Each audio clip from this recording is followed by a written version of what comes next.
All right, I'm going to take you to the White House now. You'd be surprised. Peter Alexander's there. All right, Peter, what is the White House saying? Well, right now we know the White House aides here to the president have been huddling privately as they sort of come up with what might be an official response. So far, nothing from the president, certainly not on Twitter. No official statement from White House officials. But privately, they tell NBC News that this is, in effect, the latest partisan Peter, I'm going to interrupt. Casey is actually speaking to Jason Chaffitz. Your call for this? Look, based on what we've read, and the information is not complete, I think the Attorney General should further clarify, and I do think he's going to need to recuse himself at this point. And is this because of the meetings that he had with the ambassador, or because of what he said in his congressional testimony? Because of how he answered the question in his testimony. Yeah. Thank you. So there you had, Steph, Casey, just a brief conversation here with Jason Chaffitz, the chairman of the... Yes, I can, Steph. You there? What did we didn't hear the beginning of that. So in total, what did he say? Because that was a very different tone.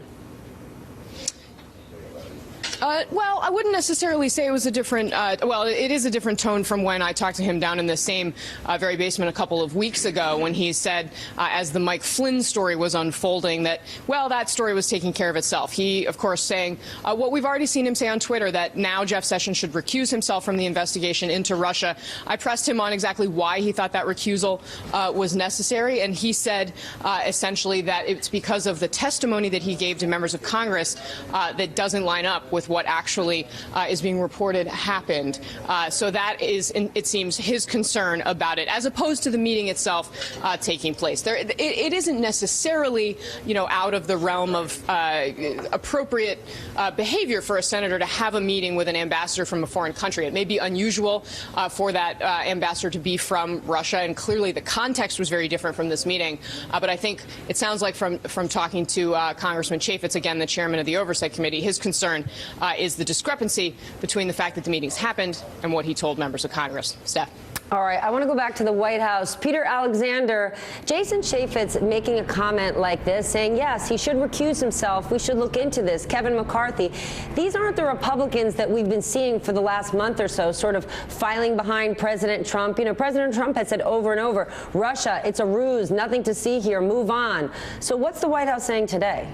Yeah, you know, it was the president who said, obviously, this was all fake news. Sean Spicer this week, who said, how many times do you have to hear from people that there's nothing here before you realize that there's nothing to see here? We haven't had any official statement, as I was saying, from the White House so far. President Trump hasn't tweeted about it or anything to that effect this morning, though he has been on Twitter already this morning. But what we are hearing privately from White House aides is the sense that what Jeff Sessions, they say, was consistent. His testimony was consistent with what actually happened, which they say is that meeting that took place with the Russian ambassador was one in his official capacity as a member of the Senate Armed Services Committee. But again, they insist that this is just the latest in a series of partisan attacks by Democrats right now. They say it's not surprising that this comes just after what was largely a well-received address to the nation barely 24 hours ago. Steph? All right, I got to bring in our panel because Louise Mensch, who breathes hot fire when it comes to the Trump campaign and Russia, is with us. She's a journalist and former conservative member of the British Parliament. Nick Confessori is a political reporter for the New York Times and an MSNBC contributor. Good morning to you both. I got to get Louise. I have to let Louise start because she's about to lunge across the desk here. All right, let's do it. It's true. Look, back on February the 7th, I put out a piece on my blog called, before he was confirmed, called Jeff Sessions Suspect. Let's just break it down. I found it fascinating that Chaffitz said that the reason that he didn't just say recuse, he said recuse as a beginning, and he was basically talking about perjury. Lying under oath is perjury. Recusal won't do it. Resignation won't do it. We should be talking about the Attorney General going to jail. And what you just heard there is a lot of stuff about the meeting in his office, which I'm sure was very bad, but he gave a written answer saying, I didn't meet him about the campaign. You met him at the RNC. That is a massive, enormous political campaign event. And I would say that Russian spies are like cockroaches, Steph. There's never just one. Okay, but we don't know. Hold on a second. There's never just hold on a second. An ambassador and a Russian spy are two different things. No, ma'am. Hold on. No, ma'am. If President Obama believed that the Russian ambassador was a spy, wouldn't he have kicked him out? Nick? I'm not sure what the protocol is for spies in the, as an ambassador. I would say that we haven't gotten any details yet on what they discussed. It's hard to believe they were talking about golf and grandkids. If you meet somebody at the Republican National Convention, it is not as though you're meeting them in your armed services office on the Hill. Right? It's a political event. And we also know that he is the only member of the Armed Services Committee who hadn't met with the Russian ambassador, the only one, according to the Washington Post. Claire McCaskill, while a Democrat, said there's no reason for someone on the Armed Services Committee to meet with ambassadors. It's not what they do. Is that true? Well, let's just put it this way. As Nick says, there were two meetings. One was in his Senate office and one was at a giant political event. How many other ambassadors did he meet with at the RNC? Yeah. But I really do have to press my point. It's been reported in the Daily Beast and elsewhere that this ambassador was well known as a Russian spy recruiter. They have to register, and they work out of diplomatic lobbies. So we do just need to say, was this just diplomacy? It is an absolute fact that diplomats who are registered are allowed basically to conduct intelligence activities in a limited way. That is a fact.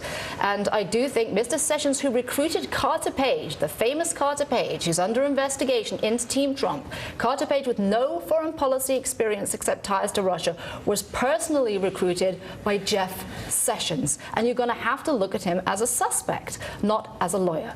Then how big of a problem is this for Jeff Sessions? It's a massive problem. I think the Russian connection is shaping up to be the issue that engulfs this White House's first term, because there are so many unanswered questions and so many tantalizing points and bits of information.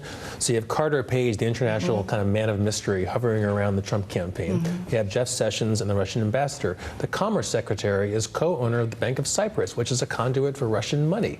The president's own son has said that the Russians are big investors in his properties. How many more pieces of information have to come out for us to wonder what's really going on here, as Donald Trump would say himself?